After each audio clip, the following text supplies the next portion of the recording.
Dicen que la sonrisa sardónica significa risa de desprecio, de ironía, de prepotencia, risa falsa, risa extraña. También se dice que esa tradición viene de un término médico, de comer unas hierbas propias de la zona de los sardos que provocaban una especie de rictus, de sonrisa, al mismo tiempo que producían un gran dolor. También se decía que los sardos más jóvenes solían matar incluso, leyenda o no, a los miembros más ancianos, a sus propios padres incluso, en un barranco, entre extraños cánticos y risas. De ahí viene eso, risa sardónica. ¿Y por qué hablo de este término? Porque a mí es lo que me parece que surge, quizás sea mi imaginación, no lo sé, pero a mí, estando en el estudio preparando el programa, me ha venido esa escena. Un hombre con una gorra blanca, mirando desafiante, con esa risa extraña antes de actuar, la risa sardónica.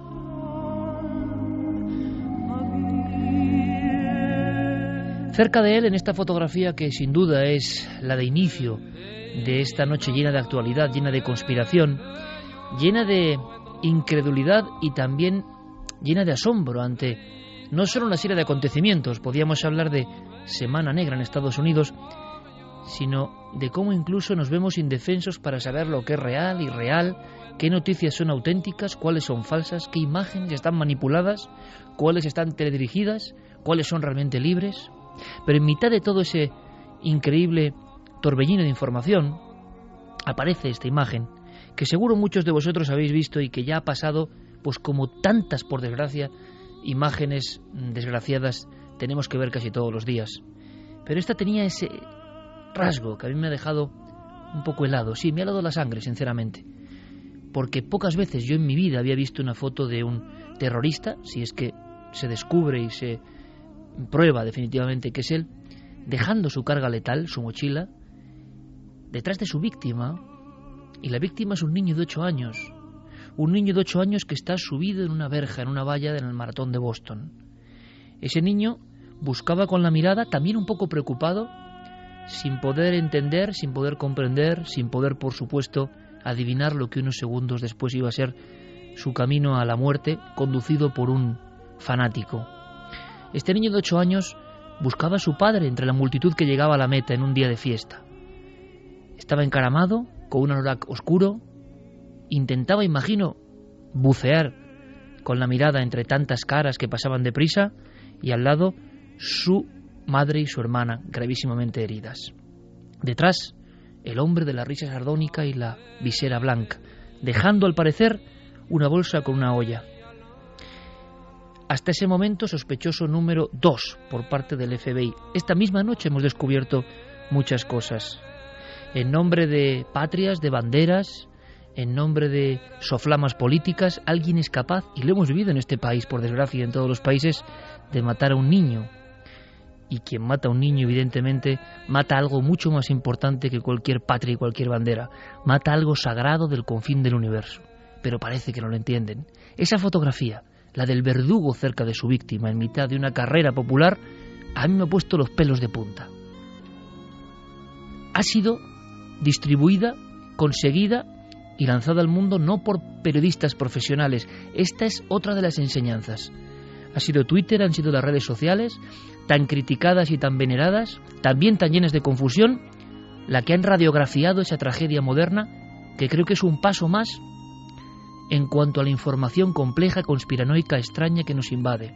Es un paso más después de aquel 11 de septiembre del 2001, donde todos, periodistas incluidos, este equipo incluido, empezó a ser consciente de que a veces no todo es como parece.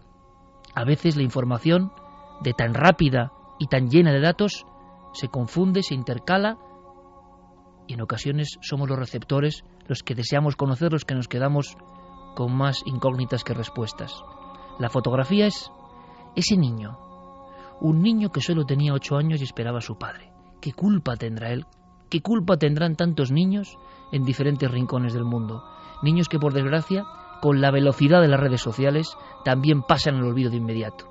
Ha sido una semana negra, hay un montón de información, pero no podemos olvidarnos de todas las víctimas, por supuesto, pero sobre todo de ese niño, que simplemente esperaba la llegada de su padre protector, y se encontró, sin comerlo ni beberlo, con una sombra, con un verdugo, con un hombre de sonrisa sardónica.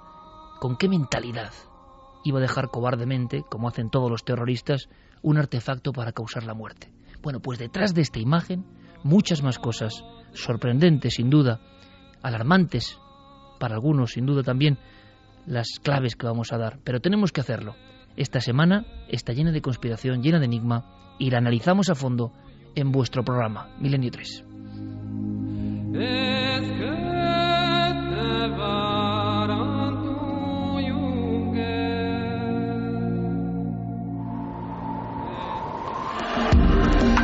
Nunca antes habías estado tan cerca de lo desconocido. Milenio 3. Cadena SER.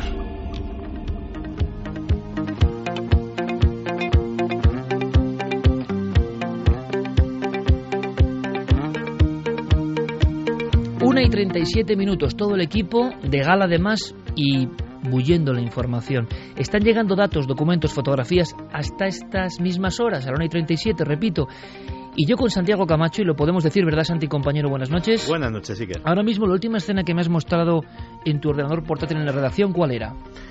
Pues la última escena era la presunta fotografía del cuerpo acribillado a balazos de Tamerlan Tsarnaev, del sospechoso número 1, abatido a tiros, y que ya ha comenzado a circular por internet. ¿Y qué te decía yo?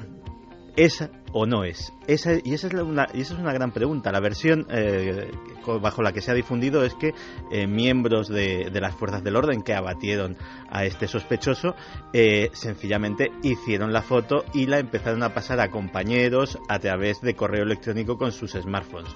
Pero realmente no tenemos ninguna confirmación. El medio de información que lo ha dado dice que tampoco ha sido desmentido por las fuerzas del orden. Y es que aunque sea un titular, Javier Sierra, compañero, buenas noches. Muy buenas noches, Iker. Hemos empezado a ser conscientes, lo éramos, pero hoy ha sido ya tremendo, en esta semana en la cual ha habido una explosión también misteriosa en pleno corazón de Texas. Ha ocurrido esto en Boston, se desata ya la paranoia con un montón de fotos que ya muchos habréis visto. Habréis accedido a esa información, sobre todo la gente más joven, mucho antes que cualquier sosegado análisis de la prensa convencional. Es decir, yo siento decirlo, porque ya no sé ni dónde estamos, también somos prensa convencional, me imagino, pero la prensa convencional ha perdido la partida respecto a la rapidez del material que se envía, y a veces no se sabe lo que se envía. Parece que estamos en un punto sin retorno. Ya no hablamos de la conspiración, que va a ser tema fundamental, sino de la comunicación, Javier. Todo está cambiando a gran velocidad, entre otras cosas, Iker, porque a partir de unos años a esta parte ya es más rápido y más importante el testigo directo que es capaz de enviar un mensaje a través de Twitter, de Facebook, de Instagram o de cualquiera de las grandes redes sociales, que no el filtro que establecen los medios de comunicación. Por eso muchas de las grandes exclusivas que se están dando en estos últimos años las recibimos primero a través de sus protagonistas que de las agencias informativas o de los grandes periódicos. Y eso genera un espacio, sin duda, de misterio permanente, de cambio constante. Pero ha habido muchas más cosas. Eso sí, Carmen, buenas noches. Buenas madrugadas, Iker. Hemos lanzado una encuesta concreta en ikerjiménez.com, Guillermo León con todo preparado. Si quieres, damos primero las vías de contacto, porque hay una encuesta, porque queremos hacer un experimento esta misma noche. Lo planteaban Javier y Santi sobre todo. Decían, bueno, ya que estamos hablando del poder de las redes sociales, ya que estamos hablando de la luz y la sombra de las redes sociales, que existe evidentemente como todo en la vida, queremos hacer una prueba. Hacía mucho tiempo que no hacíamos encuestas, concretamente esta noche, y sobre este tema. Solo será válida para esta emisión de Milenio 3, para esta primera hora y media. Guillermo, creo que ya la ha subido, ¿no? Pues creo que sí, que tenemos ahí la encuesta, y la pregunta es muy sencilla porque va a ser el tema principal que nos ocupará esta noche. ¿Crees que los únicos implicados en el atentado de Boston son los dos jóvenes sospechosos? Un sí o un no como contestación. Todavía no digamos datos. Lo que sí hacemos es abrir las vías de contacto ya conocidas. Claro que sí, Iker. Milenio 3 con número @cadenaser.com, y nuestras redes sociales, Facebook, Twitter y Google Plus, nos tienen que buscar como Nave del Misterio. Una cosa más, Carmen. En Mijas, estas mismas horas, se busca una cosa que parece leyenda. Ya han capturado a una, pero se busca otra, peligrosa, hay que decirlo. Algo también está ocurriendo. El mundo en la globalización está generando estas cosas. Está patrulla de búsqueda o personas buscando a una segunda cosa que nos parece eso propia de los cuentos antiguos de las alcantarillas de Nueva York. Pues sí, el Seprona está buscando un cocodrilo. Ya han capturado un cocodrilo del Nilo de más de 2 metros, 2 metros 13 medía. Lo han encontrado muerto, pero se cree que hay otro ejemplar más. Incluso han plantado algunas torretas de vigilancia para ver si lo pueden vislumbrar en esas aguas. En la Majada Vieja, así se llaman esas lagunas donde se ha encontrado ya un ejemplar de cocodrilo y parece ser que hay otro. Bueno, pues por supuesto, cualquier amigo de esa zona de Málaga, si nos puede informar, porque también es un ejemplo de lo que está pasando con especies invasoras con la crisis. Aseguran que muchos personajes que tienen, a ver quién tiene un cocodrilo de 2 metros 13. Nosotros hemos estado cerca de cocodrilos de esa envergadura y dan un respeto tremendo y te pueden ventilar, pero rápidamente, vamos. Y que esto esté en un lugar libre, claro, alguien lo cuenta y parece que es de leyenda, y está pasando. Hablaremos de ese fenómeno, de ese y otros animales en estas mismas horas. Y tenemos una noticia, más bien dos, que han coincidido estos mismos días y que hablan de lugares fatales. Javier Pérez Campos, compañero. Hola Iker, buenas noches. Galicia y Berlín. Galicia y Berlín, 2 puntos muy diferentes en el mapa, pero unidos por la fatalidad en el interior de 2 hogares aparentemente normales y donde, sin embargo, la estadística referente a los sucesos trágicos se ha desbordado. Como decía el autor de un libro que tenemos aquí y del que hablaremos más tarde, es como si algunas casas se cobraran una víctima por contrato de venta. Estamos todos, estáis todos, hay muchísimas cosas más, tenemos que contaros un montón de historias y comenzamos con la pura actualidad, como siempre, Milenio 3.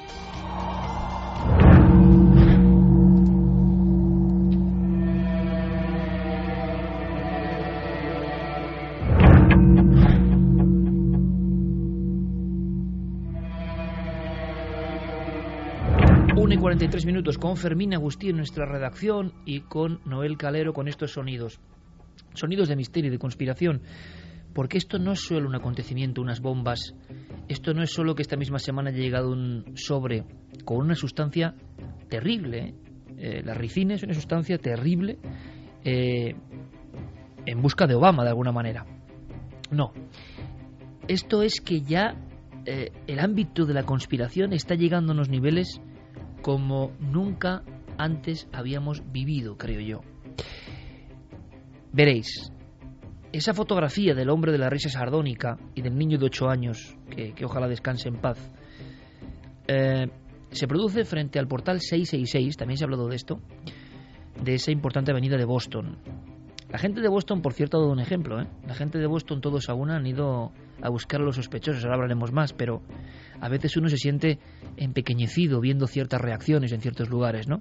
De cómo todo el mundo piensa que alguien ha atentado contra la paz de su lugar y actúan.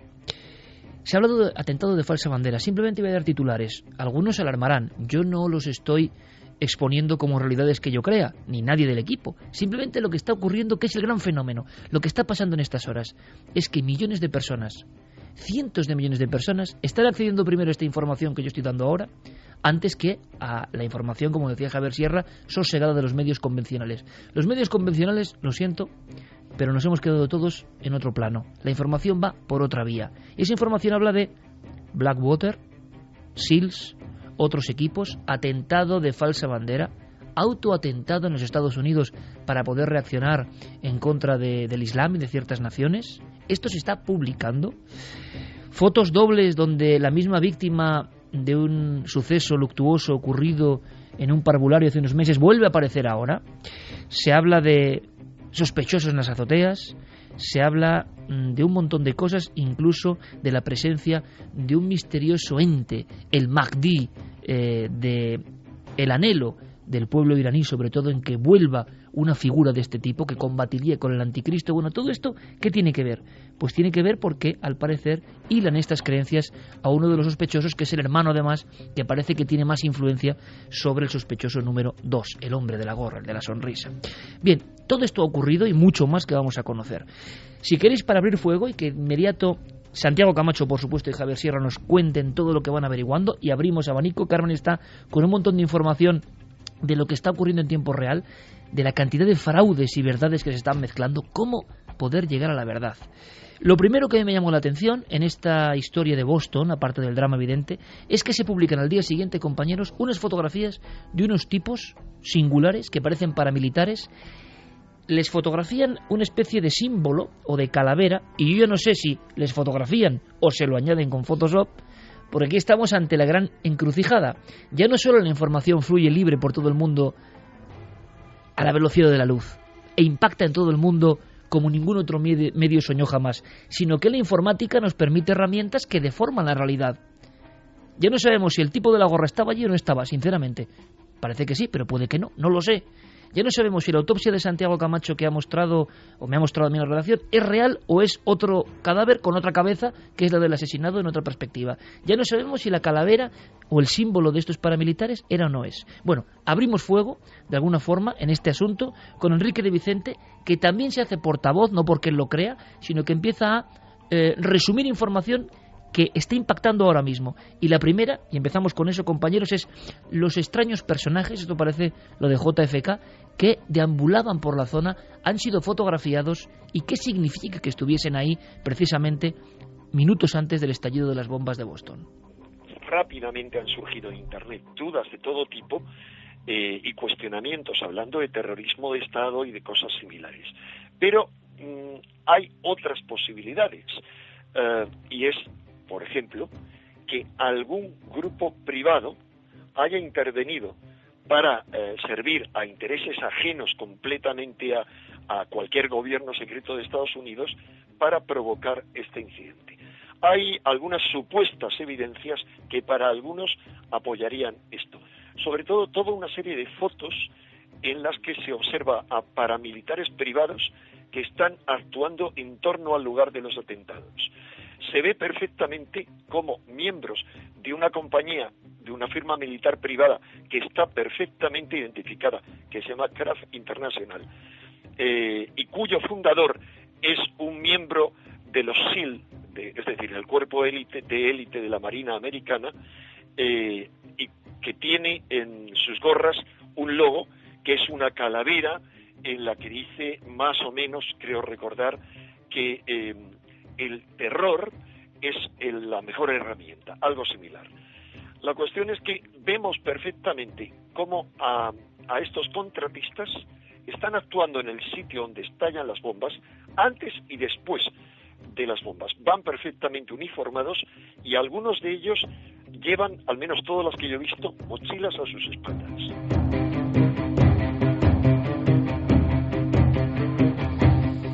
Santiago, Javier, todo vuestro. Vamos a ver, las fotografías en cuestión, la autenticidad es difícil de poner en duda porque proceden de diferentes aficionados, gente que estaba desde terrazas en sus casas, visionando la carrera a pie de calle, etcétera, etcétera, y efectivamente se puede ver un número indeterminado de individuos corpulentos, de porte militar, que llevan pesados anoraks incluso para un día que no era especialmente frío, tan pesados como que parece que se adivina un chaleco antibalas de cierto volumen debajo, mochilas igualmente pesadas, pantalones caquis exactamente iguales en todos, botas militares también exactamente iguales en todos, y algunos efectivamente llevan esa gorra que lleva la calavera que identifica al equipo número 3 de los SEALs. O sea, la calavera es real, los señores que están ahí son reales. Sí. Ahora bien, si vas a hacer un atentado, y más gente que ha estado en los SEALs o que son SEALs en activo, que una de las cosas, hemos hablado aquí alguna vez cuando sucedió lo de la muerte de Bin Laden. Hemos hablado aquí alguna vez de la excelente preparación de ese grupo que, entre otras cosas, incluye el hacerse invisible en todos los entornos. Para que nos entendamos, es el grupo que habló de esto hace poco, que han muerto todos los que hicieron la operación de Osama Bin Laden. Efectivamente, o casi todos. Quiero decir, hay formas de ser más discreto. Lo cual no quita para hacernos ciertas preguntas, porque efectivamente hay el testimonio de Alistair Stevenson, que es el entrenador del equipo de atletismo de la Universidad de Mobile y que participaba en la carrera, que dice que efectivamente le avisaron a él y a otros corredores de que había él se interesó al llegar a la línea de meta porque vio unas medidas de seguridad extraordinarias y le dijeron que bueno, que se estaba llevando a cabo algún tipo de ejercicio para prever un simulacro de aviso de bomba. Así se lo tomó, pero que esa coincidencia entre el ejercicio y la bomba real se haya dado, pues nos puede indicar que pudiese haber una sospecha, un aviso previo, algún tipo de conocimiento de que esto iba a suceder, que no se quiso alertar a la población, que no se quiso montar un escándalo o suspender la carrera, y que sin embargo esto evidentemente no pudo ser controlado. Sí, esto es así, es horrible, ¿eh? Hay algunos corredores que han estado muchas veces en esa carrera de Boston, y en algunos medios de comunicación, entre ellos una radio de la localidad, aseguraban que nunca han hecho un simulacro de bombas. No había ocurrido otras veces. Que no había ocurrido otras veces, y que en esta ocasión incluso vio como perros, policías, estaban investigando algunas bolsas, como la gente que estaba en las azoteas eran gente de las fuerzas de seguridad y que estaban armados por si ocurría algo, y que además desde los micrófonos y desde los altavoces se dijo que se estaba haciendo un simulacro por si pasaba algo, que previeran las medidas de seguridad que tenían que tomar. Y eso, según decían los corredores, muchos de ellos, los que escucharon todo esto, no había ocurrido nunca, con lo cual ya corrieron en un estado de nerviosismo. Javier Sierra mostraba recién salida del horno la portada del Mundo con una información que es verdad que impresiona. Ya yo no sé qué es verdad y qué no es verdad, que es la incertidumbre. Este es el nuevo actor no invitado en todo, ¿no? La incertidumbre gráfica, documental, historiográfica, pero hay una portada del Mundo que da un dato que, si es verdad, es estremecedor. Sí, la portada de mañana del Mundo dice que el segundo sospechoso, Sohar, tuiteó en el maratón de 2012 una amenaza coránica. Es decir, que desde hace un año ya existía el indicio de que, en fin, había por lo menos una persona en el entorno de Boston que profería amenazas sacadas del Corán, suras del Corán, que habían sido utilizadas por extremistas islámicos. ¿Y se sabe cuál es el contenido del Twitter exactamente? Sí, se sabe perfectamente cuál es el contenido de ese Twitter. Él lo emite a las 6:42 de la mañana del maratón del año pasado de Boston, en el que dice: gastarán su dinero y se arrepentirán, serán devorados. Es la sura octava del Corán.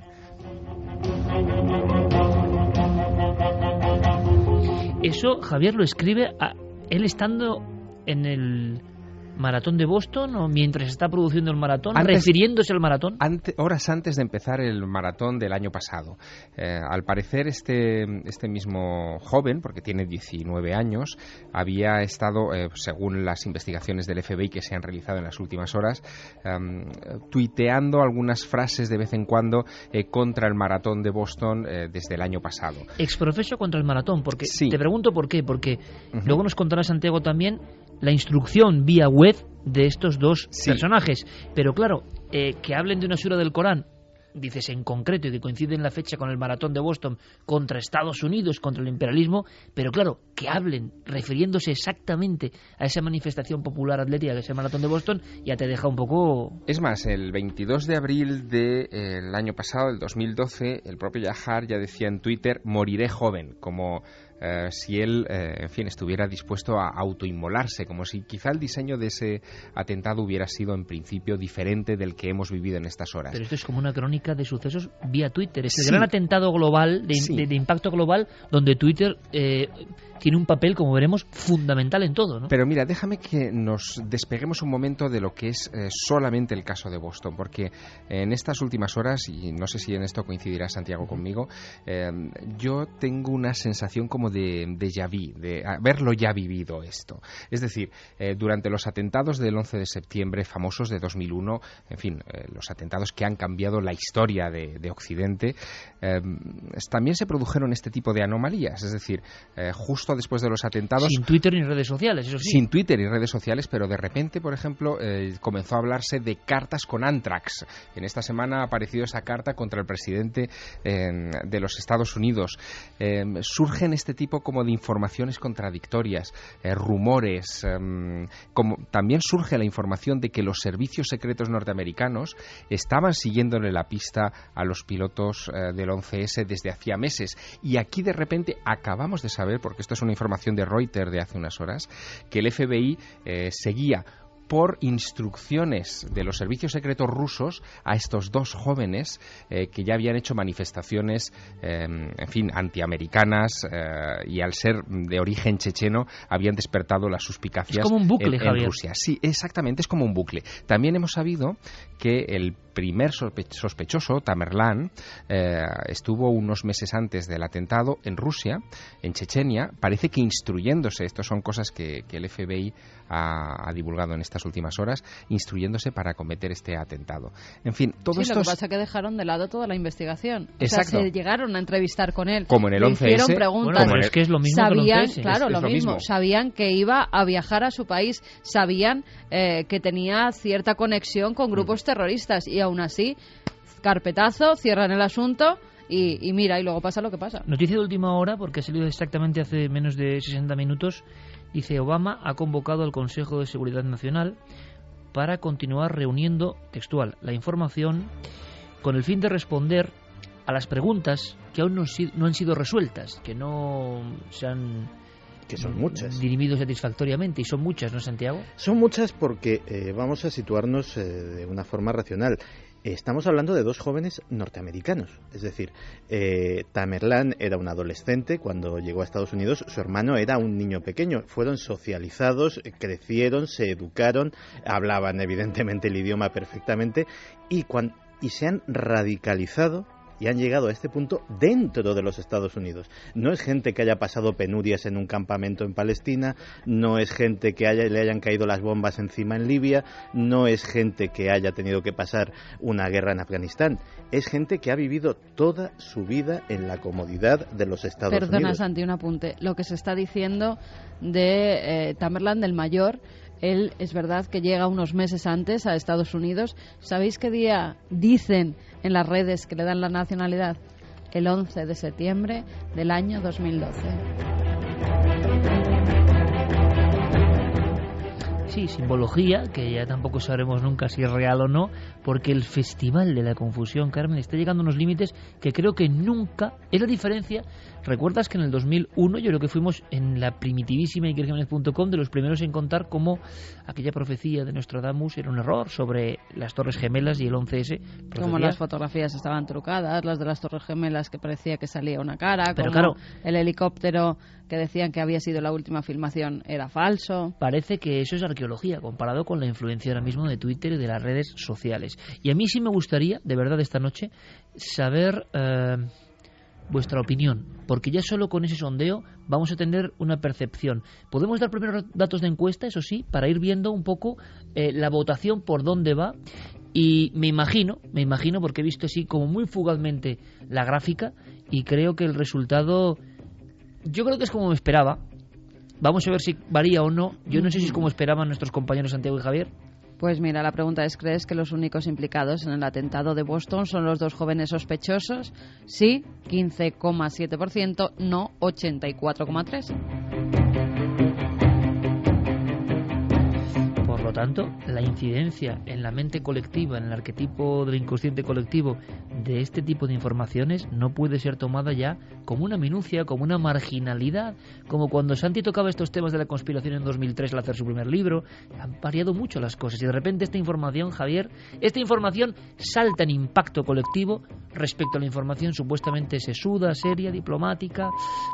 Venga, incógnitas, datos, vamos a ir sacándolos. Pues lo primero, efectivamente, ¿cómo fue ese proceso? Es decir, ¿acudieron a alguna mezquita radical en Boston o en los alrededores? ¿Fueron captados por algún reclutador? ¿O simplemente eran personas que a través de Internet, como en un proceso de, entre comillas, búsqueda personal, fueron poco a poco recopilando información, fueron recopilando adoctrinamiento y e incluso fueron recopilando el entrenamiento para hacer esos artefactos? Eso no se sabe. No se sabe si hay algún tipo de apoyo, no se sabe si alguien les indicó que debían hacer eso, si hay una tercera persona que no es un cómplice, pero sí puede ser un inductor. Hay muchas Parece que preguntas. la versión oficial inicial es, con las reservas de Obama, es actuaron solos, ¿no? Como dos locos marginales un poco, ¿no? Esa es digamos, la hipótesis de trabajo con la que se está trabajando actualmente.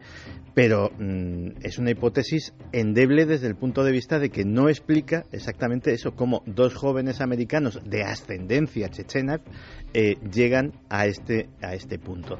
Por otro lado, quedan también por explicar el papel, por ejemplo, del gobierno ruso en todo esto. El presidente Obama ha dado las gracias públicamente a Vladimir Putin por la colaboración del gobierno ruso en la detención de estos dos individuos. ¿Por qué? ¿Qué papel ha cumplido Vladimir Putin y el servicio secreto ruso en todo este asunto? Esa es otra gran incógnita. Sabemos que desde los atentados del 11S, Rusia y los Estados Unidos establecieron acuerdos de colaboración muy intensos para casos de terrorismo internacional. ¿Quién se ha puesto en guardia inmediatamente y también a través de las redes sociales en estas últimas horas? Pues nada más y nada menos que el líder de la República Caucásica de Chechenia, Ramzan Kadyrov, que ha hecho unas declaraciones que son bastante tremendas. Dice que cualquier intento de trazar un vínculo entre Chechenia y los hermanos Tsarnaev, si son encontrados culpables, será en vano. Ellos crecieron en Estados Unidos, lo que decía ahora mismo Santiago Camacho. Sus opiniones y convicciones se formaron allí. Y dice, la raíz del mal hay que buscarla en América. Más cosas y enseguida vuestras opiniones, que creo que son muy importantes esta noche. Enrique de Vicente pone otro ladillo a esta historia, este reportaje central sobre conspiración y un hecho, por desgracia, actualísimo y propio de estos tiempos que vivimos. Aquí relaciona dos de los acontecimientos de esta semana y a mí eso sí me extraña y quiero saber más. Hay otro dato en el que nadie, ningún medio, ha relacionado con estas explosiones de Boston, que tienen todos los rasgos de los atentados de la extrema derecha, se hayan dado justamente unos días antes de que se cumplan 20 años, que se cumplieron hace 2 días, de la famosa masacre de Waco, o de Waco. Pues resulta que a muy pocos kilómetros de Waco, formando parte del mismo condado de Waco, en West, el mismo día del atentado, hay una misteriosa explosión que esa sí causa multitud de muertos. Nadie parece relacionar una cosa y otra, y realmente el que un acontecimiento de esos se deba a la casualidad, a la coincidencia, resulta tan anormal como que a 2 vecinos les toque la lotería, uno un día y otro el día siguiente. ¿De acuerdo, compañeros? No sé qué relación puede haber con la historia de Waco. Es verdad que la coincidencia de que hablamos de lugares fatales y que luego viajamos a Galicia y a Berlín para 2 de esas casas, examinarlas por dentro, que parece que concentran, yo no sé si la mala suerte, la maldad, la muerte. Bueno, pues Waco, desde luego, tiene 3 tremendas tragedias. Recordamos las imágenes de hace 20 años con David Koresh y los davidianos, y prácticamente al ladito, pues esta explosión tremenda. Esta explosión que, por cierto, Fermín, creo que tenemos un documento sonoro, porque impresiona todavía más, y mira que se ha visto filmada. Hay una escena que yo ya no sé, es un padre con una hija de 7-8 años que se quedan a filmarlo. Sí.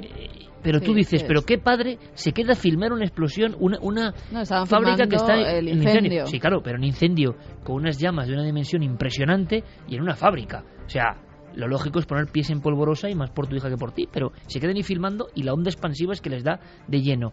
Bueno, hasta tal punto que la niña tiene problemas en los oídos por el gran impacto. Y lo dice, pero como siempre la radio y el sonido hacen que el impacto todavía sea más brutal sin imágenes, ¿no? Esa explosión en un lugar tan marcado como Waco, ¿tiene algo que ver con lo de Boston? A primera vista yo no lo acabo de entender, igual nos sacan de dudas nuestros compañeros, pero así fue el momento. Si faltaban pocas cosas, aparte del sobre con veneno ricina mortal de necesidad enviado a Obama, ocurría esto, casualidad o no, en una fábrica de fertilizantes, ¿no?, en pleno corazón de Waco.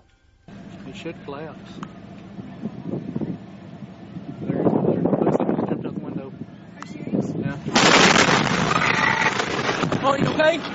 Dad? You okay? I can't hear. Come here. I can't hear. Get out of here. Please get out of here. Oh, my God. Please get out of here. Please get out of here. Oh, my God. Dad, please get out of here. I can't Chloe. hear. I can't hear Oh, anything. shit. I can't hear anything. Oh, my God. La niña entiende además en cierto momento que no puede oír bien, que no puede oír nada. Sí. Es que es una escena tremenda porque el bramido de la explosión a muchísima distancia, ¿no? Ahora bien, en esta Semana Negra, recordando aquella famosa Semana Negra de la ciudad de Barcelona, ¿no? Por eso hemos puesto ese título dramático pero real. ¿Qué enganche puede haber con lo de Waco? Mencionaba Enrique la ultraderecha y estos fenómenos de Boston. Pues si hubiesen sido otras circunstancias podría haber habido mucho. De hecho, te comenté, y es justo reconocerlo, que mi primera hipótesis era un norteamericano blanco de extrema derecha. Es verdad, tú me dijiste, Iker, igual si esto es así, hablaremos del terrorismo blanco en Estados Unidos. Sí, porque evidentemente la factura de los atentados olía a aficionados, digámoslo así, el nitrato de amonio, las ollas a presión, no era, digamos, algo montado por una... Ollas españolas, por cierto. Ollas españolas, sí. Sí, aunque no tiene nada que ver. Claro, claro. O sea, la marca La Pobre no tiene... Eso, como no mucho, sería buena señal de de que todavía exportamos algo en este país. Pero... si hubiese sido así, sí, porque efectivamente no hay que olvidar que el segundo atentado más grave de la historia de los Estados Unidos, que es el atentado también con nitrato de amonio, parece ser que es el gran protagonista de esta noche, al edificio federal de Oklahoma City, llevado a cabo por Timothy McVeigh, fue un homenaje a las víctimas de Waco, fue un homenaje a los davidianos. Se hizo en el tercer aniversario, quiero recordar que fue el mismo día, el mismo 19 de abril. ¿Homenaje a Waco? Sí, así lo declaró Timothy McVeigh, que había sido precisamente pues a las víctimas del gobierno federal que había asesinado a David Koresh y a sus seguidores davidianos. Pues Timothy McVeigh, que era creyente en esa conspiración, se había tomado el brazo de la venganza y asesinó a 100 y pico personas, entre ellos muchísimos niños, porque el edificio federal de Oklahoma City tenía una guardería que fue precisamente la zona más afectada por la explosión, y fue precisamente por esta razón. Y en este caso la explosión de ese lugar también ha coincidido, sí en los días, pero... Ha coincidido en la semana, pero el final del asedio de Waco fue el 19 de abril. El 19 de abril se cumplieron exactamente 20 años, fue en 1993, y digamos que si hubiese sido la autoría, pues precisamente esto, de un grupo paramilitar de extrema derecha, que hay muchísimos y hemos hablado alguna vez de ello en este programa y en Cuarto Milenio en Estados Unidos, pues sí podría haber habido una relación muy clara. Tratándose de dos jóvenes musulmanes radicalizados, pues desde luego la relación es nula. Vamos a hacer una cosa, rápidamente, primer sondeo de las opiniones de nuestros oyentes y sus twitters. Ahora comentaremos la importancia de Twitter, cómo incluso toda la maratón estaba registrada foto a foto gracias a Twitter, cómo gracias a Twitter ha llegado incluso la primera marea de pistas importantes para la policía, es decir, es un fenómeno inevitable y que ayuda en ciertos momentos a la consecución de objetivos, pero por otro lado también empantana con cuestiones absolutamente falsas y que confunden a la gente, ¿no? Vamos a escuchar precisamente esa voz popular de los oyentes y ahora continuamos con más enigmas. Vamos a escuchar tanto Twitter como Facebook, nuestros amigos y Google Plus, que nos van mandando sus opiniones a través de estas vías. Asier Vargas nos dice: buenas noches, vaya semanita negra y todo lo que hay en ese atentado es muy oscuro, pero lo más doloroso son esas víctimas. Yo tengo mis dudas. ¿Qué haría ese hombre en la azotea?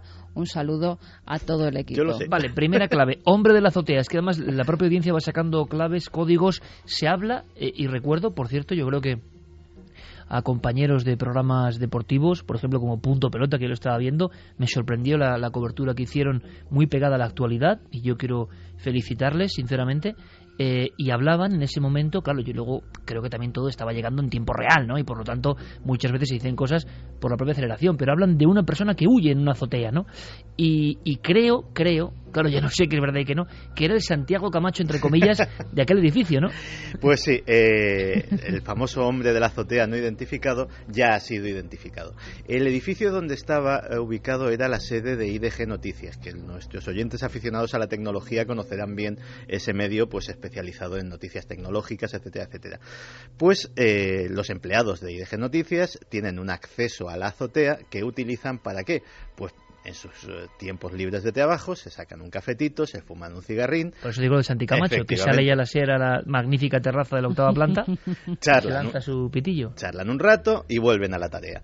Pues exactamente eso es lo que sucedió. Evidentemente, la policía y el FBI fueron al edificio a preguntar qué hacía un hombre en la azotea y le dijeron, no, si aquí un hombre en la azotea, no, lo raro es que hubiera solo uno. Claro, buscaban un tipo Oswald, ¿no? De alguna forma, ¿no? Alguien coordinando las acciones. Claro, y el primero, además, en subir esa fotografía a Twitter es un chico, Dan Lamparello, que está casi en la línea de meta, y cuando explotan las bombas, él hace varias fotografías y en una de ellas capta a este hombre. Es el atentado de las redes sociales y de Twitter. Es cuando la policía dice, por favor, envíenos las imágenes para ver, y él dice, es que yo tengo una de uno muy sospechoso, porque está en la azotea. Y va la policía y dice, pero bueno, ¿qué hace un hombre aquí? Bueno, decía Santi que toda la maratón estaba registrada y radiografiada por Twitter. Es increíble. Cuando la policía y el FBI hacen una petición a la gente que estaba presente de sus grabaciones y de sus fotografías con teléfonos móviles, con cámaras del maratón, se encuentran con la sorpresa de que pueden cubrir absolutamente cada uno de los 42 kilómetros a ambos lados, casi en 3D,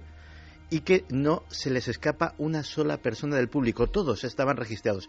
Eso de los ciudadanos que se prestaron a colaborar o que supieron de esa petición, que alguno se quedaría sus fotografías y no las envió. Es decir, hemos llegado a un punto en que cada persona es una máquina de grabar datos, es una máquina de grabar vídeo, es un fotógrafo potencial, y esas fotografías además no hay que revelarlas, pueden ser enviadas en tiempo real, y de repente cuando sucede una cosa de esas tienes un volumen de pistas a la hora de trabajar por parte de las fuerzas de orden público inédito en otra época. Esto como ejemplo absolutamente loable, yo creo, ¿no? De capacidad nunca antes al alcance de los servicios de inteligencia, ni siquiera de la colaboración ciudadana real y efectiva. Cada persona, un medio de comunicación tan poderoso en ese instante como cualquier medio de comunicación. O sea, esa fotografía es más poderosa que la de cualquier medio de comunicación. Por otro lado, empieza a haber también informaciones, como ahora veremos, apócrifas, que lo confunden todo. Vamos con más mensajes. Ramón Moreno nos dice, no lo puedo decir con seguridad porque, como es obvio, no tengo la información, ya que los grandes medios de comunicación solo te informan de lo que les interesa a ellos. Yo pienso, y ojalá me equivoque, que hay más gente implicada, y con esto digo el mismo gobierno, ya que, como pasó con el 11S, al gobierno de Estados Unidos, como otros gobiernos, les interesa tener al pueblo controlado por medio del miedo. Claro, y otro asunto son las guerras. Mientras las armas sean un negocio, siempre habrá atentados de falsa bandera. Este mensaje yo creo que además tiene todos los elementos propios de la conspiración. Puede tener razón, yo no digo que no.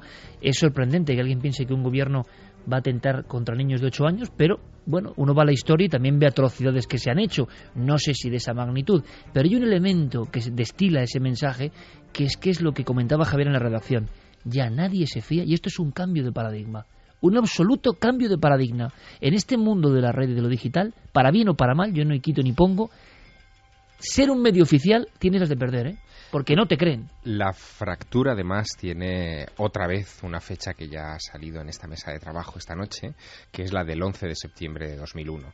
A partir de aquellos atentados contra las Torres Gemelas y, sobre todo, de la cadena de acontecimientos que se sucedieron después, la opinión pública en los Estados Unidos comenzó a desconfiar hasta del presidente de los Estados Unidos, del presidente de la nación. Es la primera vez en la historia que ocurre algo así de ese país. Es decir, de repente, el propio presidente de los Estados Unidos se sabe que miente a la opinión pública. Bueno, Watergate un poco antes, ¿no? Pero bueno, sí. En la era de lo digital está claro. Sí, sobre todo a raíz de la invasión de Irak, del envío de tropas masivas a ese país y de la búsqueda de esas armas de destrucción masiva que, desde luego, nunca aparecieron, pero que sirvieron para derrocar a un régimen que era incómodo para los Estados Unidos. Si se miente en eso, es lógico pensar que en muchas otras cosas también se ha estado haciendo antes y se va a hacer después. Y en un acontecimiento como este, también es lógico sospechar. Habría que ver a quién beneficia una cuestión de esta naturaleza. Y enseguida surge este binomio extraño entre Rusia y Estados Unidos, muy tenso en los últimos meses, y que, sin embargo, a partir de este incidente, esas relaciones pueden mejorar. Eso puede cambiar también el mapa geoestratégico respecto a asuntos como, por ejemplo, Corea, que es algo que está ahí como latiendo, en fin, es una herida abierta en la paz del mundo, y no sabemos qué consecuencias va a traer. Mensajes. Kurisu Illa dice: buenas noches a todos, sean culpables o no, siendo inmigrantes, estos sujetos inculpados puede echar para atrás todos los progresos que se intentarán hacer en Estados Unidos sobre reformas migratorias. Entonces, ¿autoatentado o no? Mario Leonardo: yo creo que todo esto de las bombas de Boston y los sobres del presidente podría estar montado u ordenado por la CIA para desbancar al presidente de su mandato y crear el caos en el país. Aquí, desde luego, yo de los quien no Yankees sospecha nadie es de los terroristas oficiales. Sí, hay un detalle además muy curioso a raíz del anterior mensaje, que es con respecto a la detención del segundo sospechoso, del hermano Tsarnaev pequeño, ¿no? Esto es muy, muy curioso porque no se le han leído los derechos y esto está desatando en estos momentos una avalancha de críticas. Él es ciudadano americano. No. Parece ser que en casos de terrorismo, ahí está. En casos de terrorismo no se aplica la doctrina Miranda. La doctrina Miranda es la que permite, entre otras cosas, no declarar. O sea, no tienes esos derechos. Se aplica otra serie de, como aquí, por ejemplo, la doctrina Parot a la hora de las condenas por terrorismo. Pues allí, precisamente a raíz del 11S, se dictaminó que la doctrina Miranda no era aplicable a los terroristas, por lo cual no se le leyeron los derechos porque no tiene esos derechos. Así de claro. Y el aluvión de críticas es porque no se le leen los derechos. Ahora han salido varios. Pero de todas formas, ¿quién está ahí cuando es la detención para decir que no se le han leído los derechos? No, las propias autoridades dicen que no les han leído los derechos. Las propias autoridades. Es que se filtran entre ellos. Claro. Es que es muy raro también, ¿no?, que una autoridad de los que están interviniendo pero si es una ley, en abatir pasa a un... nada. No, es digamos el tratamiento que tiene que recibir un terrorista según la que es habitual, que no pasa nada. Pero cuando llega esto al inconsciente colectivo, surge la crítica de por qué no se han leído los derechos. Hombre, no sé, es una circunstancia extrañísima, pero que allí puede que sea habitual, ¿no?, con un acontecimiento terrorista. Aparte de eso, quería ahondar precisamente en lo que decía Javier, es que los gobiernos han mentido siempre y siguen mintiendo. Lo que ha traído de nuevo Internet es que la gente empieza a pillarles en las mentiras, porque digamos que el poder de la gente comunicándose, intercambiando ideas, intercambiando datos, cada vez, digamos, hace que aquellos que están interesados en encubrir cosas, en tergiversar cosas, etcétera, etcétera, lo tengan cada vez más difícil.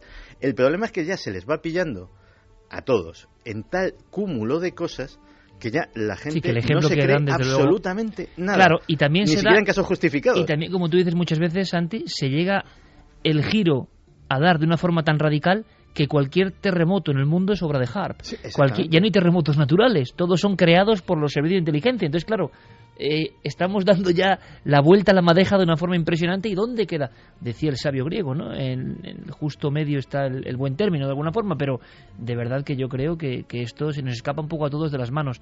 Ya no es un atentado misterioso y conspiranoico como ha habido algunos, sino que trae consigo un sinfín de elementos novedosos incluso para el mundo de la comunicación.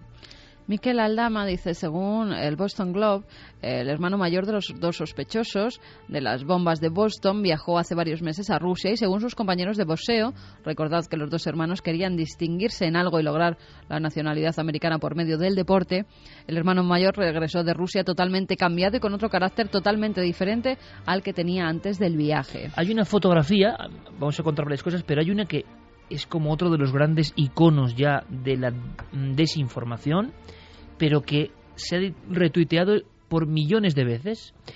Una doble foto, decíamos, misma víctima en dos lugares diferentes. Y mucha gente, sin analizar nada, o sea, con el impacto de la visión, montando unas campañas tremendas, no se engañan, porque hay una misma víctima en el asunto del parvulario y el tiroteo, y aquí se inventan las víctimas.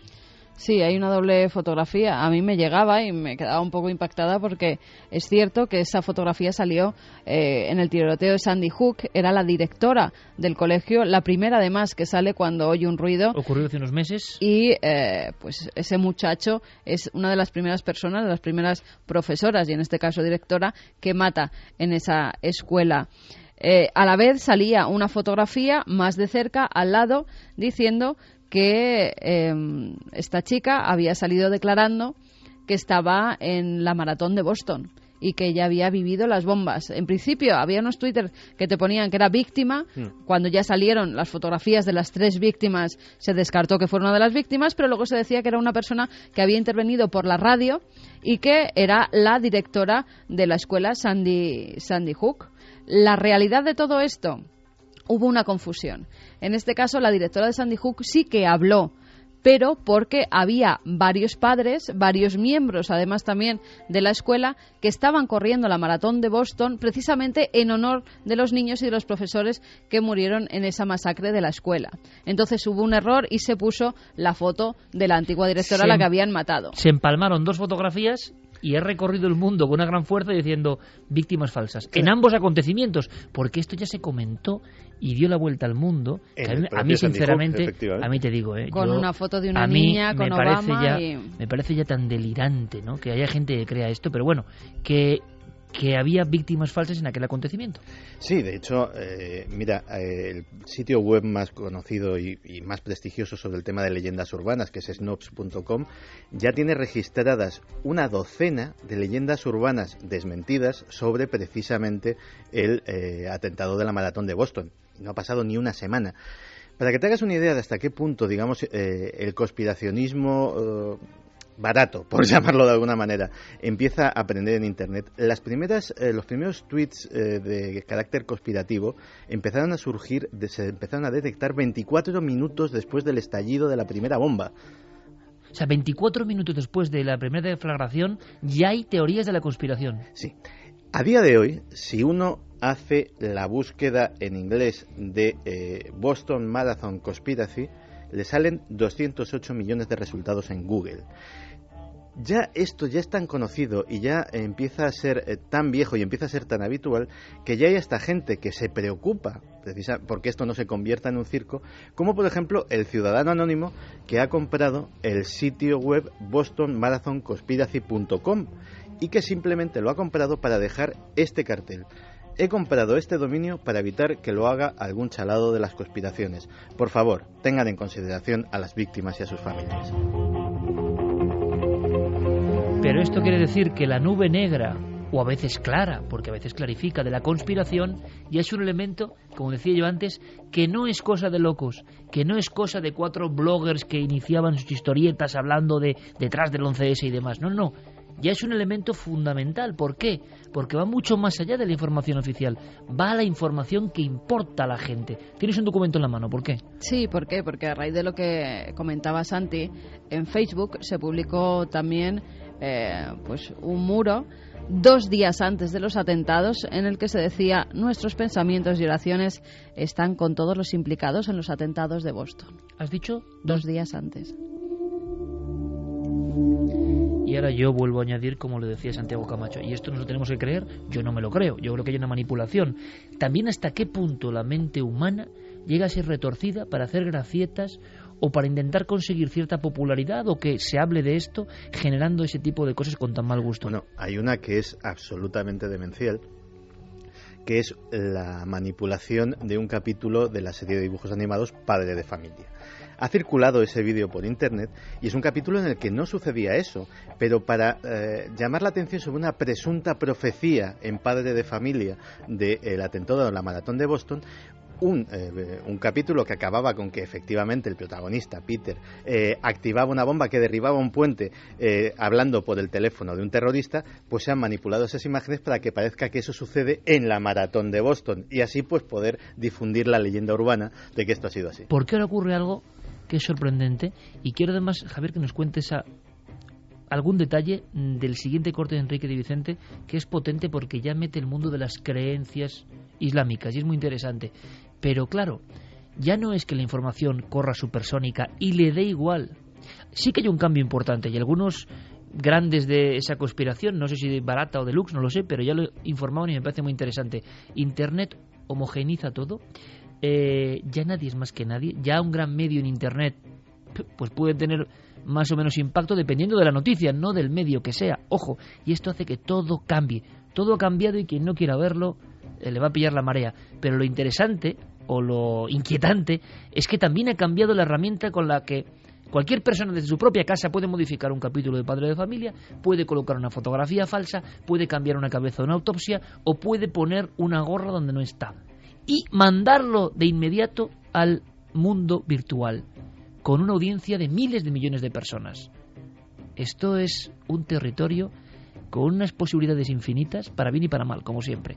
Pero hay un personaje, el Mahdi, su simple eco puede resultar eso, entre fascinante para algunos y casi satánico para otros, ¿no? Dicen, bueno, ¿qué es? ¿Qué representa? No lo sabemos, no lo conocemos, pero Enrique de Vicente tiene claro que hay cierta conexión. Bueno, ¿cómo? ¿Antiguas creencias relacionadas con todo esto del atentado de última hora? Nos lo cuenta y Javier Sierra nos da un apunte. ¿Para qué sirven, en teoría, para los conspiranoicos atentados como este?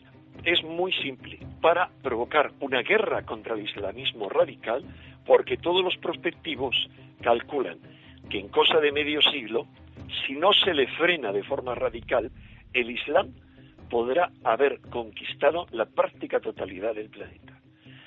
Hay una primera pista que apunta ya directamente hacia Irán, que puede apuntar hacia Irán en este atentado de Boston.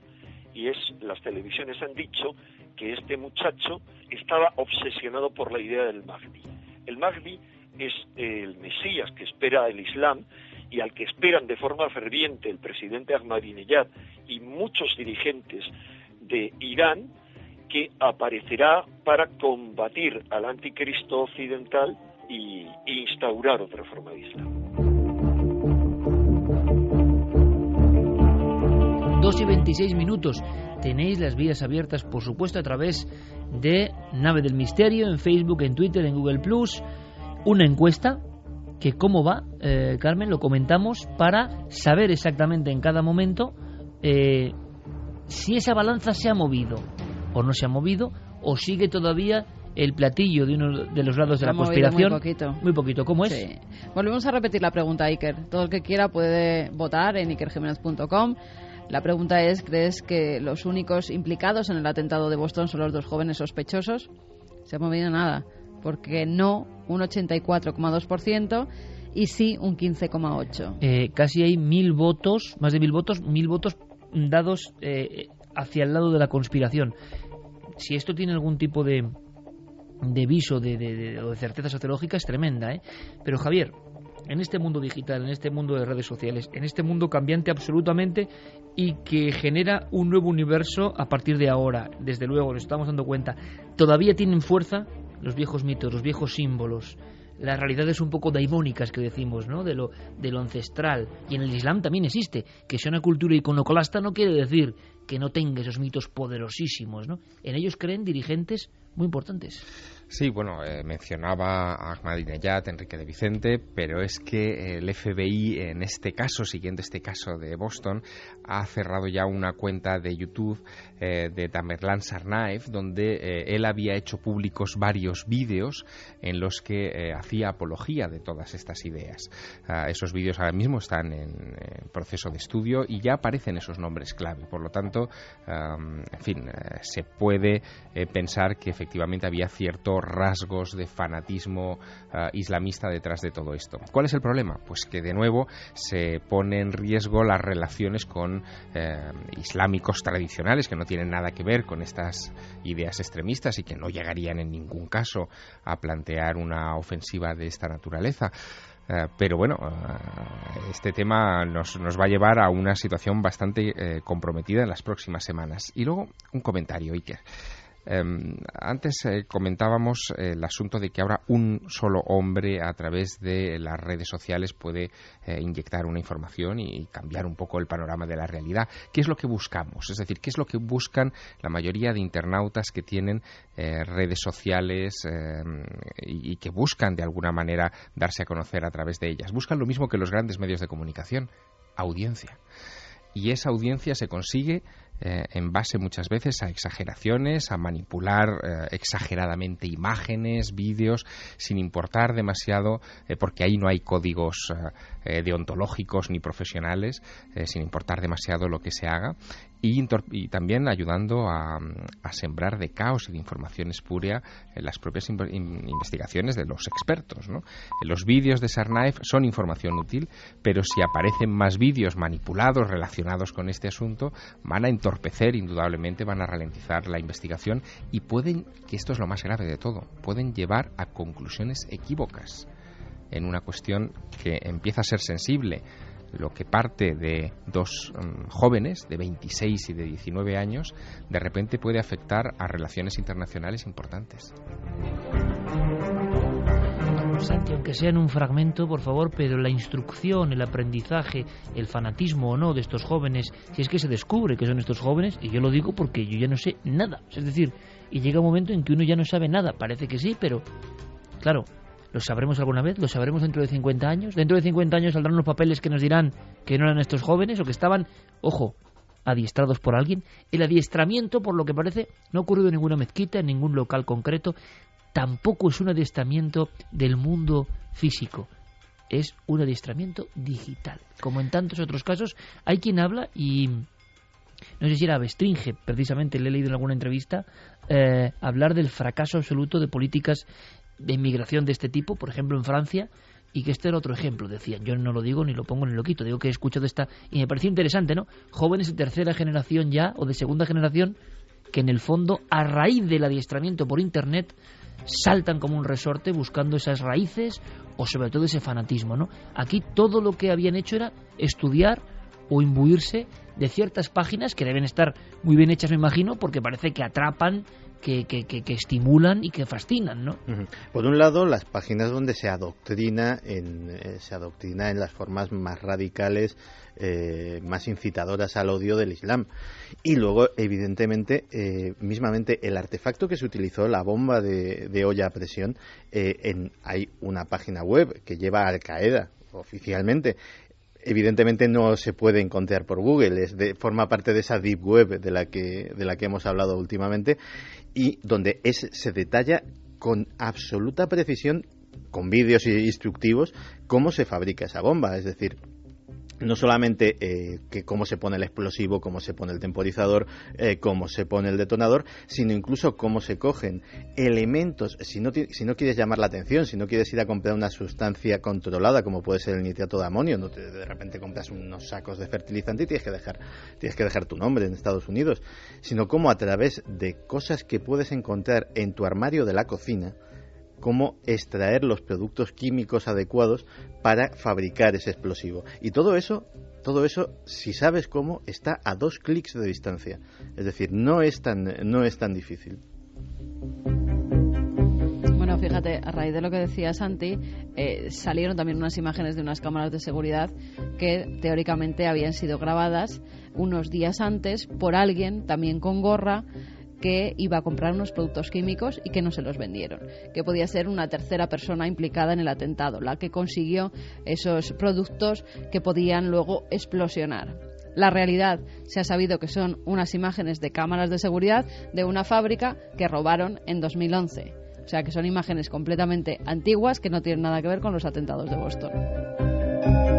Luego la circunstancia, casualidad, fatalidad, lugares fatales decimos hoy, de que la fábrica que haya explotado precisamente sea de compuestos químicos y fertilizantes en Mira, en y Texas, que antes ¿no? hablabais de fotografías y una fotografía que ha dado la vuelta al mundo es la de un chico ayudando a una de las víctimas. Bueno, pues eso también se ha difundido por las redes y sobre todo por las redes sociales, diciendo que era el novio que esperaba a la chica que estaba corriendo la maratón justo en la meta, que explotó la bomba y que la chica perdió las 2 piernas y que él le estaba pidiendo matrimonio en el último momento antes de que ella casi pereciera. No es esa la realidad. La realidad es que es un chico que no conocía de nada a esta chica, que era Sidney Corcoran, que intentó ayudarla, que le estaba haciendo el boca a boca, y no era una escena de amor, era una escena de ayuda. La familia, además de la chica, se lo ha agradecido porque nadie sabe quién es este ángel de la guarda que en un momento dado la pudo salvar, la pudo hacer unos torniquetes y gracias a eso la pudieron trasladar todavía con vida. Y lo que cuenta una fotografía parece, además la tenemos aquí, parece verdaderamente que se está lanzando a darle un beso y lo que está haciendo es hacerle el boca a boca para salvarla. Bueno, quizá el colmo del mal gusto en estas leyendas urbanas sobre la maratón de Boston ha sido el caso de Jeff Bauman. Jeff Bauman es el hombre que veíamos en las fotografías en una silla de ruedas porque la explosión le había cercenado por completo la pierna derecha.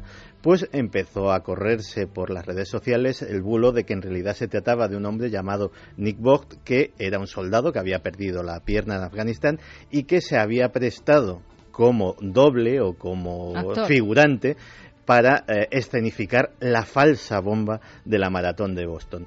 Tuvo que salir el propio padre de Jeff Bauman, tuvo que salir a la palestra para decir que su hijo estaba en el hospital, que no tenía una pierna y que por favor que parasen ese tipo de rumores. Hablando de ángeles de la guarda, ha habido algunas, pues por poner un poco de luz, ¿no? O un poco de brillo del otro lado, ¿no? En mitad de esta oscuridad y de este reino de la confusión, porque yo creo que ese sería el resumen, ¿no? Estamos viviendo en el reino de la confusión, y en el reino de la confusión surgen explosiones, deflagraciones que impactan ya de forma universal, ya nada es local, ¿no? De alguna forma. Había una historia que recogía, como siempre, con su buen tino Javier Sierra, que se fijaba en ella, él que ha escrito tanto de los ángeles, enigmáticos personajes, evidentemente, desde el principio del tiempo. Hay una historia de esas de gran suerte, de milagro, llamadlo como queráis, pero que es una historia hermosa entre tanto horror, ¿no?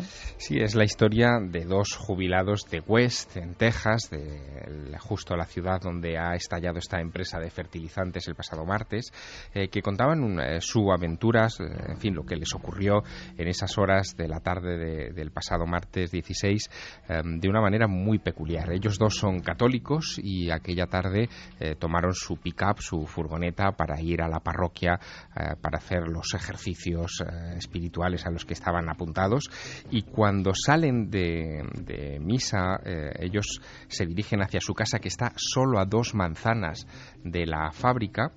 Ven una fulguración tremenda, escuchan la detonación, observan cómo el cielo comienza a desplomarse sobre sus cabezas, porque, en fin, son fragmentos de todo tipo los que vuelan por el aire, pero su furgoneta queda casi inexplicablemente intacta y ellos dos, en fin, no sufren heridas de mayor consideración. Pero saben que su casa ha quedado destruida por el lugar por donde han visto esa fulguración, y saben que es la fábrica. No se atreven a ir, de hecho las autoridades inmediatamente les impiden el paso, pero su hijo casualmente es policía y se acerca para ver en qué estado ha quedado la casa de sus padres. Cuando se acerca al lugar, en fin, la zona es un desastre, la casa prácticamente es un solar, no quedan ninguna de sus 4 paredes levantadas, coge unos pocos enseres, unos zapatos, unas ropas para dárselas a sus padres y les hace unas fotografías con el teléfono móvil para que vean el estado en el que ha quedado su domicilio. Cuando esas fotos llegan a la retina de este matrimonio, se quedan muy impactados, porque ellos desde hace años coleccionaban figuritas de ángeles, tenían 100 en una alacena, y esa alacena con las 100 figuritas de ángeles es lo único que estaba en pie. El matrimonio está seguro de que los ángeles de la guarda que han coleccionado les habían salvado la vida. Salti, para poner carpetazo final a esta semana negra de conspiración, aunque sea con una bella historia, con una historia de suerte. Perdona que te interrumpa, ¿sí? Iker, porque hay otro milagro, entre comillas, de un chico que ya le están diciendo que él mismo dice que ha sido un milagro que ninguna de las explosiones le pillara, tanto en Boston como en Texas. Es verdad. Se llama Joe Barty, es un joven que estaba corriendo la maratón de Boston justo cuando pasa por la meta. A los 30 segundos explota la primera bomba. Además, su familia, sus 2 hijas y su mujer estaban muy cerca de la meta, tan cerca que a la señora que hay justo al lado de su mujer, pues la metralla hace que pierda las 2 piernas, y a la mujer y a las hijas no las pasa absolutamente nada, salen ilesas, completamente ilesas. Después de ese trauma, él dice que nunca ha visto una explosión, que ha sido casi un milagro que se salvaran, porque 30 segundos antes le hubiera pillado el primer bombazo. Viajan, cogen un avión y regresan a su casa en Texas. En Waco. Va a trabajar en su propio coche y ve un humo muy intenso, se para y nada más pararse, baja del coche para hacer una fotografía, hace una fotografía que además la puso en su Twitter, como diciendo qué casualidad que vengo de una explosión y ahora veo un incendio, y justamente explota esa planta de fertilizantes. Hasta tal punto estaba cerca que muchos de los cascotes caen sobre su propio coche, con lo cual se salvó de 2 explosiones en 2 días. Santi, apunte sobre ese sobre con una sustancia, la ricina. Yo he leído simplemente que provoca la muerte celular directamente, y me pregunto también cómo la naturaleza hace que en esas semillas en concreto, me parece un misterio, yo no sé si es que a mí me parece todo un misterio, pero esas semillas en concreto provocan la apoptosis y provocan la aglomeración de células y la muerte celular en poco tiempo. Bueno, ¿por qué la naturaleza, la madre naturaleza que nos da la vida, ha diseñado eso? Bueno, pues parece que esa sustancia ha sido muy célebre en muchos servicios de inteligencia de los 2 bloques de las antiguas superpotencias, y que vuelve a aparecer en un sobre, como decía Javier Sierra, después de una situación tan extraña como esta de la de Boston, esta situación de conspiranoia general. Y bueno, el principal implicado sospechoso, encima para su defensa, acude a la conspiración también. Pues sí, es una historia muy curiosa. El implicado, el sospechoso, Paul Kevin Curtis, que todos lo habremos visto impersonando a Elvis Presley, parece ser que es un entertainment, es un cantante imitador profesional, ¿no? Imita a diversos tipos, pues es un tipo bastante peculiar. Dice que él no ha sido... el perfil que tienes de amigo de Santi. No, es que es un amigo de Santi completo, y lo vamos a ver ahora mismo. Dice que él no ha sido... Claro, un imitador de Elvis Presley, mandando un sobre para envenenar al presidente Obama, o sea, eso es, y experto en conspiraciones, es un amigo de Santi en toda regla. Obama, a un senador de Mississippi y a un juez también del estado de Mississippi, mandó 3 cartas. Y este tipo, cuando se le ha pillado, pues según las declaraciones de su abogado, dice que es completamente inocente, que él es un chivo expiatorio, que ha descubierto una red de tráfico de órganos dirigida por el gobierno de Estados Unidos, y que precisamente por eso le quieren quitar de en medio, que él no tiene ninguna relación con esas cartas, y parece ser que era un teórico de la conspiración muy activo en diversos foros, en diversas páginas web muy conocidas. O sea, un forero de tus colegas, digamos, es el que ha lanzado la carta contra Obama con ricino de verdad. Él dice con que ricina no. de verdad. Él dice que no. Él dice que no, y su familia dice que costaba mucho que se tomase la medicación, literalmente. Pero la sustancia era ricina real. Sí, la sustancia parece ser que es ricina real, que además, como muy bien has dicho... Sustancia que te mata, ojo, ¿eh? No, que te mata a unas cantidades ínfimas, inhalada es mortal de necesidad. Con 1 miligramo creo que mueres. Sí, de hecho, tenemos el caso célebre del disidente búlgaro Markov, que lo mataron. Con el paragüitas, ¿no? Con el paragüitas en Londres, y la cápsula de ricina que le inyectaron con ese paraguas trucado era más pequeña que la cabeza de un alfiler. Y eso sirvió para que en 24 horas Markov estuviese muerto. Es decir, estamos hablando de una sustancia altamente letal. Terminamos con ronda de mensajes, porque luego entre 2 mundos vagaremos por esos lugares fatales. 2 casas sobre todo, que contaremos alguna más, han sido protagonistas. Merece su tiempo, el asunto es un dossier que pone los pelos de punta, pero terminamos esta carpeta de la conspiración y de la actualidad con mensajes de nuestra audiencia. Ernesto Cabello dice: soy Ernesto de Granada, el mundo está llegando a su fin, cada vez somos más negativos, el mundo necesita la vuelta de un gran hombre. Martín Copede: cuando escucho las leyendas urbanas en base a los acontecimientos como el atentado de Boston, me avergüenza la especie humana.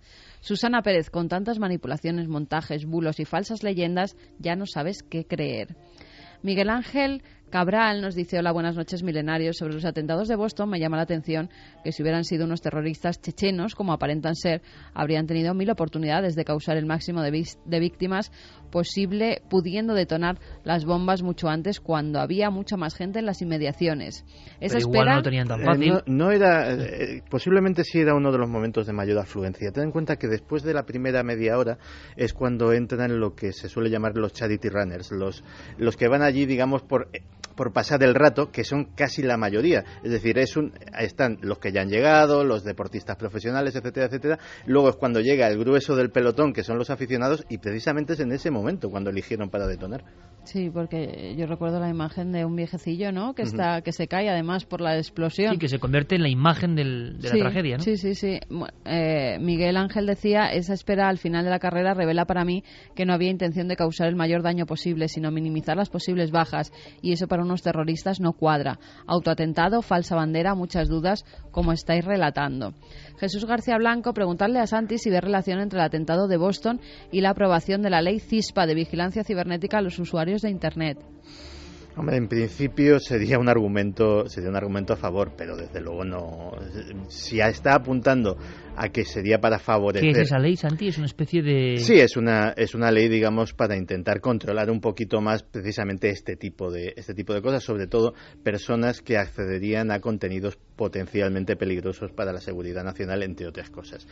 Y en ese sentido, evidentemente sería un argumento a favor, pero sugerir que se ha montado un atentado de falsa bandera para aprobar una ley de Internet me parece como poco exageradito. Que se estaba aprobando además ese mismo día o un día después. Sí, por ahí estaba, sí. Por eso lo relacionan. Roser dice manipular un episodio de Padre de Familia para que parezca el atentado de Boston. ¿En qué mundo vivimos? Black Cat dice por fin alguien relaciona los atentados de Boston con la explosión de la fábrica de fertilizantes del día después. Dice que no entiende cómo nadie lo había relacionado. Yo he llegado a leer que lo de la fábrica de fertilizantes fue un misil. O sea, directamente ese tipo de cosas. ¿Cómo era aquel bestseller después del 11S? El primer bestseller conspiranoico, incluso antes de Santiago Camacho, fue Thierry Missan, ¿puede ser?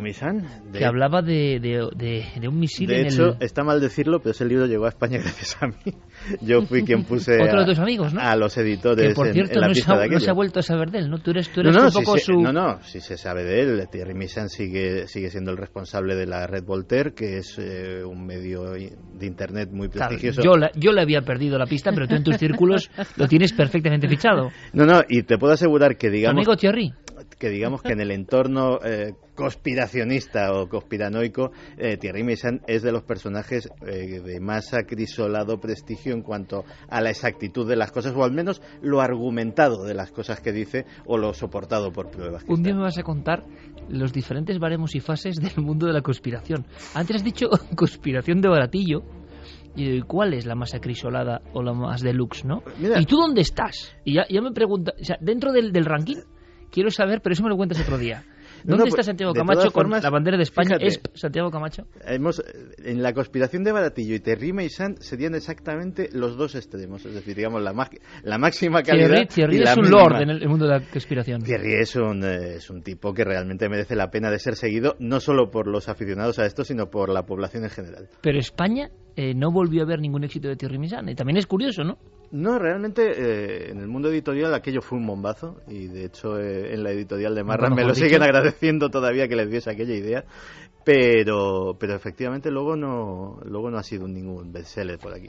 Nos estaban apuntando además a la novela que parece que predijo los atentados del atentado aquí tendríamos de un Boston. Futility también en el Titanic, ¿no? Dicen. Sí, porque 11 años antes, en 2002, se publicaba el libro de Boston Marathon Thriller.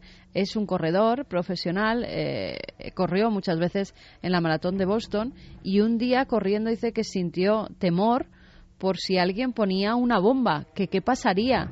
Él lo llegó a pensar en una de esas carreras, hasta tal punto que después de los atentados del 11S decidió escribir esta novela como algo que podía ocurrir. Es Tom Lonergan, el autor, y le han preguntado si esto ha podido suponer que uno de estos hermanos se la leyera y que intentara basarse en la novela imitando los hechos. Él dice que prefiere pensar que no. Bueno, vamos a dejarlo aquí. La información es muchísima. La encuesta, imagino que termina en el mismo baremo prácticamente, con un sinfín de votantes. Lo agradecemos mucho porque ha sido en tiempo récord. También el esfuerzo a nuestro compañero Guillermo León. Podemos dar prácticamente, en que podéis seguir votando, por supuesto, si queréis, ¿no? Porque va a ser un buen elemento, pero... Sí, acaba en que el no gana por 84,1 frente a 15,9. Interesante, ¿eh? 15 de cada 100 personas a favor de la versión oficial, 84-85 que no. Por lo tanto, la profecía de Javier Sierra se cumple más que nunca, ¿no? Casi 9 de cada 10 personas no creen ya en la versión oficial. Por supuesto que el sesgo, imagino, de oyentes que participan es concreto, es el de Milenio, pero también sabemos de otras muchas encuestas donde el resultado no va por ahí. O sea que traspolando estamos seguros que como mínimo un 60%, mitad y mitad como mínimo, y ya es muchísimo, no creen en la versión oficial, cosa que nunca antes en la historia de la humanidad ha ocurrido. Ahora sí, vamos a empezar otro viaje, un viaje diferente que comienza en Galicia. Cambiamos el tercio, compañero Noel Calero, porque Sí, hemos hablado de lugares fatales. Waco tenía una explosión, ¿verdad, Santi?, en los años 40. Sí. Bueno, no fue en Waco, fue en Texas City, que está como a 200 kilómetros, es decir, pero hubo una enorme explosión precisamente por un barco que se estaba cargando ¿de qué? De nitrato de amonio. En ese caso murieron 500 personas. ¿500 personas? Sí, o sea, ten en cuenta que una explosión de un volumen de nitrato... Piensa en lo que decíamos antes del edificio federal de Oklahoma City. Era un camión cargado de nitrato de amonio en el parking y se llevó por delante todo el edificio. Es decir, estamos hablando de un fertilizante, pero de un potencial explosivo de una potencia tremenda. Lo que ha pasado en Texas esta semana ha sido comparado por muchos como la explosión de una bomba nuclear.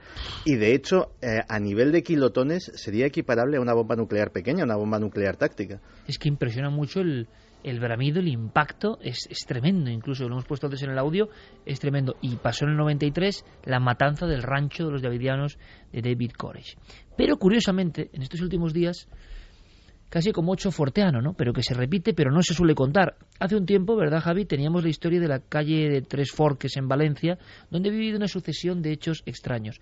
Javi tiene un libro que es Casas que matan, ¿no?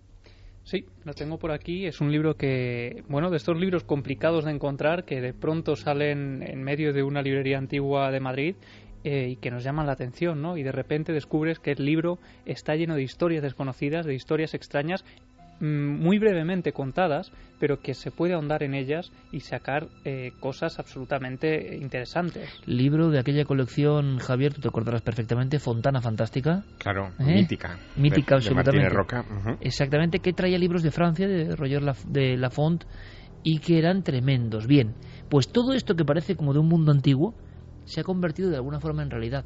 En una casa en Galicia, ojo, porque es la historia, supera cualquier thriller, en una humilde casa de un pueblo de Galicia y en una casa en un piso en Berlín. Empezaremos por Galicia y si queréis luego continuamos con Berlín y otros sucesos en la siguiente hora.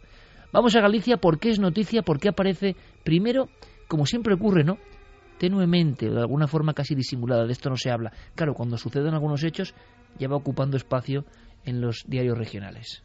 Si recuerdas, cuando tocamos el caso de esa casa de Tres Forques, de ese edificio maldito, como llamaron algunos periódicos, todo se inicia con un último hecho tremendo, un hecho macabro, el asesinato a una prostituta dentro de ese edificio, que es el que da la voz de alarma cuando los vecinos empiezan a contar a los periodistas, como Javier Martínez de las provincias, que ese edificio está maldito. Pues eso mismo ocurre en esta casa de Galicia, en una pequeña localidad de Apartrigueira. Allí, en la madrugada del 10 de abril, la historia empieza con una llamada a la puerta.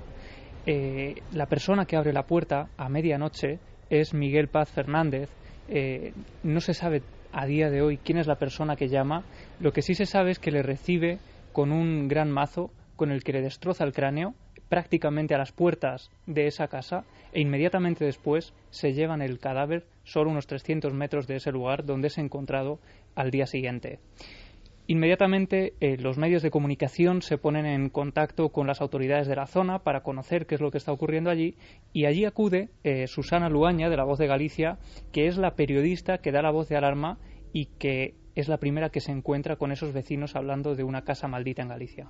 Llegamos al sitio, al principio se sabe que hay una víctima, pues ya trascendía que había sido una muerte violenta, posiblemente hacha, pero en ese momento no se sabía todavía quién era ni nada.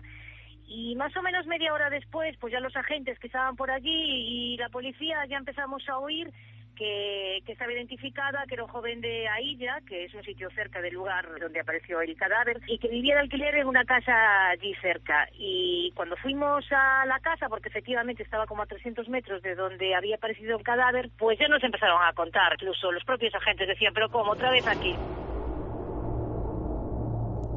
¿Pero cómo otra vez aquí? Sí, es entonces cuando empiezan a hablar entre esos vecinos y esos policías. Los policías empiezan a decir que han ido a esa casa casi constantemente en los últimos años, y los propios vecinos la tienen señalada también como un lugar donde la tragedia campa a sus anchas, ¿no? De hecho, hay un hecho que llama a la atención de la periodista, que es una herradura puesta al revés bajo una de las ventanas de los vecinos. Y allí le empiezan a contar que, por ejemplo, una de las primeras personas que pierde la vida, uno de los primeros inquilinos que pierde la vida relacionado con esa casa, es uno que se muere en un accidente de tráfico a unos kilómetros de la casa, como si hubiera sido perseguido por ese influjo maligno, como diría Roger Laforest en este libro. Posteriormente hay una joven que vivía en La Guardilla. Esta es una casa de 3 alturas, una casa de campo que está dividida en varios pequeños apartamentos. Pues la joven que vivía en La Guardilla, sin motivo aparente, no tenía problemas aparentemente, se lanza desde la ventana, se suicida y se quita también la vida. Posteriormente otro vecino es encontrado días después de fallecer en el interior de su casa en completa soledad. Esto es algo que ocurría también, si recuerdas, en el edificio maldito de Valencia, ¿no? Y posteriormente Manuel Piñero, uno de los últimos, 56 años, es atropellado por un conductor que se da la fuga y es encontrado por los dueños de un bar cercano a solo unos metros de esta casa maldita, como la han bautizado los medios, de Apartrigueira. Claro, y ocurre que esta periodista con la que tú has hablado acude a la casa donde hay tantas muertes violentas en tan corto espacio de tiempo y se encuentra con inquilinos de ahora que con espanto, eso me lo he preguntado yo muchas veces, ¿no? Cuando descubres lo que ha pasado en tu casa, cuando alguien te viene a contar lo que ha pasado en tu casa, que has alquilado sin saber nada de su historia, y creo que la reflexión y cómo lo cuenta es brutal, ¿no? La reacción de esta mujer ante la periodista es brutal, ¿no? Sí, porque hay opiniones para todos los gustos. Hay algunos que, lógicamente, intentan quitarle hierro al asunto. El vecino, por ejemplo, que ha colocado esa herradura bajo su ventana, intenta restarle importancia diciendo que, bueno, él tiene ese amuleto para traer mejor la buena suerte, pero sin embargo hay personas, y si quieres sí que escuchamos esto de voz de la propia periodista, que están planteando marcharse de allí cuanto antes. Es cierto que cuando nosotros fuimos allí y preguntamos por el asunto, había una chica joven, un matrimonio joven, la chica embarazada, y dijo que ella, que llevaban 2 meses allí, que no sabían nada, que hasta que pasó este último crimen no habían oído nada de lo que pasaba con la casa y de las otras muertes, y la chica decía que no, que se iban, o sea, que iban a buscar otro sitio enseguida, y además lo dijo con esas palabras: yo no doy a luz aquí. Creo que es como muy gráfico, ¿no? Yo no doy a luz aquí. Y esto refleja una realidad que muchas veces se solapa, pero que luego, como veremos en la siguiente hora, indagando en la historia, no es un caso único ni mucho menos. Estamos recordando aquel caso de Valencia, que ya el número de muertes, no recuerdo cuántas eran, Javi, pero eran de todo tipo y en un mismo inmueble. Si se hacía una especie de estadística, bueno, saltaba todo por los aires, ¿no? Y mucha gente, además, precisamente se había lanzado por las ventanas, hay que decirlo, en esos edificios.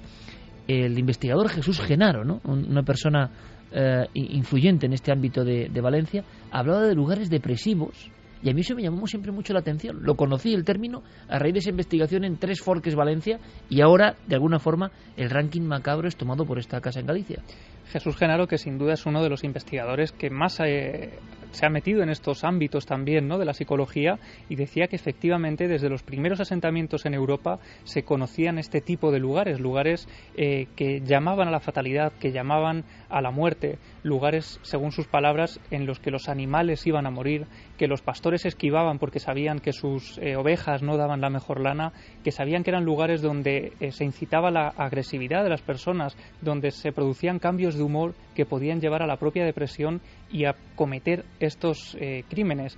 Y este tipo de lugares, efectivamente, según nos comentaba Jesús Genaro, eran evitados por los primeros asentamientos, que intentaban establecer sus fronteras con esos sitios y adentrarse mejor en los lugares relajantes, que eran sitios que posteriormente fueron convirtiéndose en santuarios, en lugares como templos, en balnearios, y utilizando también otra tercera categoría, los lugares eufóricos, para establecer allí sus plazas y sus centros de comercio. Lugares eufóricos, lugares relajantes, lugares depresivos. ¿Recordáis alguno, compañero, tú en tus viajes por el mundo, Javier? ¿Podrías tener una diapositiva de alguno de estos lugares?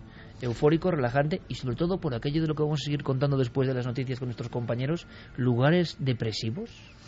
Bueno, depresivos quizá en el desierto de Atacama, viendo las momias del desierto de Atacama, yo ahí sentí un vuelco en el corazón, de verdad, de esos lugares que me dejaron marca. El peso de los milenios, ¿no? Quizás sí, quizás fue ese. Y volviendo también a cosas relacionadas con la muerte y con las momias y con el pasado, algunas tumbas intactas del antiguo Egipto, donde todavía estaba la momia, visitadas con Nacho Ares, por cierto, en la orilla oeste del Nilo, también eran de esos lugares que impresionan. Interesante, compañero. Santi, mañana te veo. Mañana nos vemos. Con un montón de cosas, compañero, en la televisión, en Cuarto Milenio. Un fuerte abrazo, amigo. Otro para ti. Javi, que continúen los éxitos y continúe la gira, toda España, con tu Maestro del Prado, que siga esa romería, ¿no?, de ilusiones. Te contaré la fiesta de San Jordi, que es el 23 de abril, el día del libro, que va a ser impresionante. Bueno, que vaya muchísima gente a verte, Javi. Ahora todas nuestras informaciones, las noticias con los compañeros.